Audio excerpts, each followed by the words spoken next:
어린이 복통에 대한 강의까지 듣고 오셨습니다. 이 성인의 복통과 구별할 점이 있는지 또 구체적인 치료 사례도 함께 여쭤보도록 하겠습니다. 박사님. 네, 어린이 복통하고 어른 복통이 차이점이 분명히 있습니다. 같은 것도 있고요. 어르신들의 경우에는 아이들보다 스트레스에 의한 것이 더 많습니다. 그 다음에 이제 술에 의한 게 있을 수 있고요.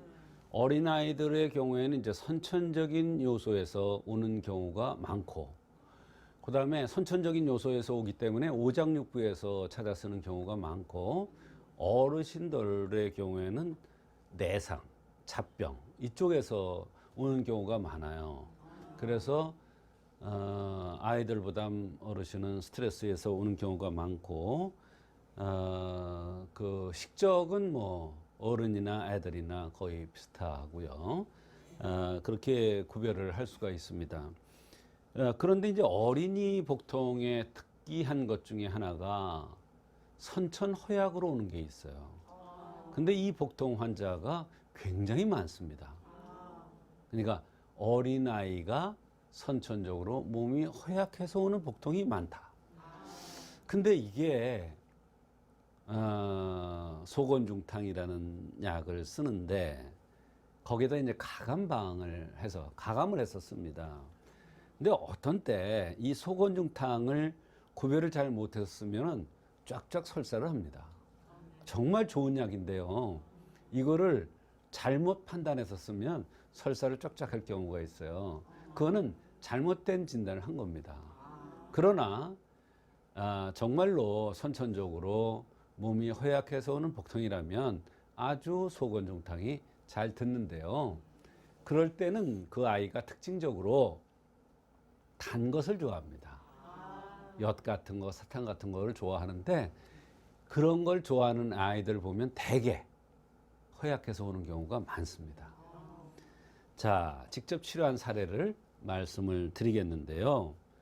12살짜리 어린 여자아이가 왔는데 배가 자꾸 아프다고 그런답니다. 근데 12살이면 한참 얼굴에 대해서, 미에 대해서 관심이 있을 나이인데 탁 들어앉아 보니까 입술이 두툼하면서 입을 벌리고 있더라고요. 그래서 이것은 비장이 허해서 복통이 온 것이구나 생각하고 보비탕을 투여하였는데 배가 아프다는 게 줄어들었고, 이 학생이, 이 여자 어린이가 냉같이 이렇게 분비물이 많이 나왔었는데 이것도 줄어들었어요. 사실 보비탕이라는 것과 냉대하라는 것은 전혀 관련이 없어 보입니다. 하나는 위장약이고 냉대하는 자궁에 대한 얘기인데 전혀 관련이 없어 보이는데 이 약을 먹고 냉대하가 줄어들고 속옷이 깨끗해졌다는 거예요. 네, 박사님 말씀을 들어보니까 이렇게 어린아이가 입을 벌리고 있는 것도 진단 시 중요한 요소가 되는 거군요. 그렇습니다. 한의학에서는 얼굴에 생긴 모습뿐만 아니라 눈, 코, 입, 귀에 생긴 모습 또는 귀가 요거 안 움직이죠. 네. 코도 안 움직이죠. 네. 입하고 눈은 움직이죠. 네. 근데 요 귀가 움직이는 사람이 있어요. 또 요 콧구멍이 벌렁벌렁 하는 사람이 있어요. 분명히 요거는 안 움직이는 건데 요런 상황까지 보는 거예요. 그러니까 입술이 얇으냐 두툼하냐 또는 입을 야물게 다물고 있느냐 입을 살짝 벌리고 있느냐 이런 거에 따라서 다르게 해석을 하는데, 입술이 야무지게 입술을 다물고 있는 사람들이 사실은 정상이고 건강한 겁니다. 근데 입술을 약간 벌리고 있는 사람 보면 쉽게 피로를 느끼고 소화도 잘 안 되고 위장 장애가 잘 나타납니다. 그것은 비장이 허해서 그런 것인데, 이 비장이 허한 것을 좋게 해주는 보비탕이라는 약을 썼더니 전신이 다 좋아지면서 배 아픈 경우가 줄어드는 그런 경우가 있었습니다. 어른들보다 아이들 진료 시에는 생긴 모습을 아주 중요시 여깁니다. 어른들은 꿈이죠. 마음도 바꿀 수도 있어요. 표정도 감출 수도 있어요. 그러나 아이들은 그대로 나타납니다. 그래서 아이들의 경우에는 생긴 모습이 굉장히 중요한 겁니다. 더군다나 이 어린아이의 경우에는 82, 84로 담이라는 곳에 맥이 떨어졌는데 이것은 오장육부에 즉 선천적인 곳에 병이 왔다는 것을 암시해 주는 겁니다.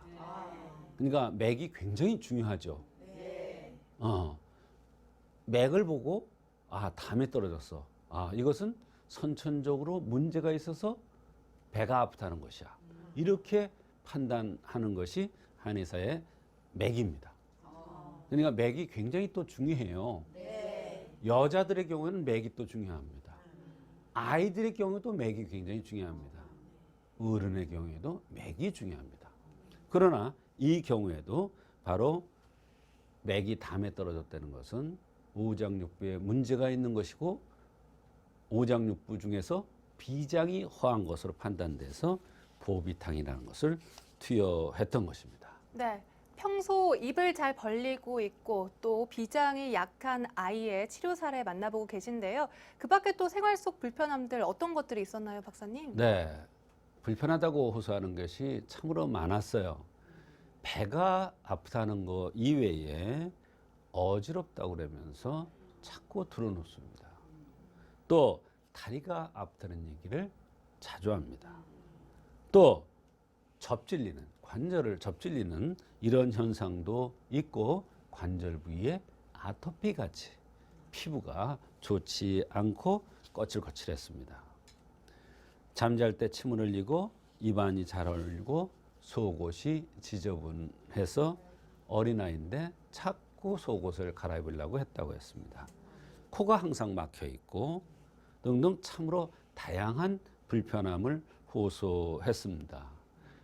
특히 비가 허했는데 비장이 허한데 코가 막힌다. 이 산근은 위장에 속하고 코끝 요 요 코끝은 비위에 속합니다. 그래서 코를 비위로 보기도 해요. 그러니까 비장을 좋게 해주니까 코 막히는 게 좋아질 수밖에 없죠.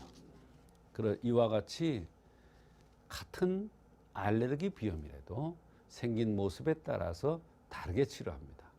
이 어린이가 코가 항상 막혀 있다는 것은 비장이 허해서 나타났던 현상이라는 것을 알 수가 있는 것이죠.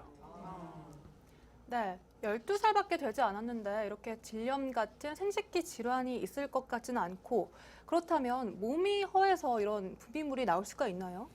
말씀하신 대로 어린아이들이 무슨 균이 생식기에 있을 리가 없죠. 그러니까 이것은 다른 원인인데 이 한의학에는 이런 이론이 있습니다. 음식을 먹은 것이 사지팔달이나 기욱이나 오장육부에 제대로 가지 못하고 거꾸로 흘러내리는 것이 냉대야처럼 나올 수 있다. 이런 이론이 있습니다. 그래서 이 어린이가 냉같이 분비물이 많은 것은 바로 비위에서 진액을 제 곳으로 오장육부라든지 피부라든지 골관절이라든지 이런 데 다 보내줘야 되는데 그런 힘이 없으니까 바로 그냥 흘러나왔던 것이 냉처럼 보였는데 보비탕이라는 약을 비장을 든든하게 해주는 약을 쓰니까 그게 줄어들었던 것입니다. 그 밖에도 보비탕을 투여 후 배 아프다는 것도 줄어들었고 눕는 것도 훨씬 덜하고 비장이 허하면 대개 자세가 바르지 못한데 자세도 발라졌고 관절에 아토피가 있었는데 아토피도 좋아졌고 비염, 코막힘 같은 비염도 좋아졌으며 침을 흘리는 거, 입안 흘리는 것 등이 모두 함께 덜하다는 그런 경우가 있었습니다. 네, 이렇게 비장을 보호해서 아토피와 복통까지 좋아진 사례 만나보셨습니다.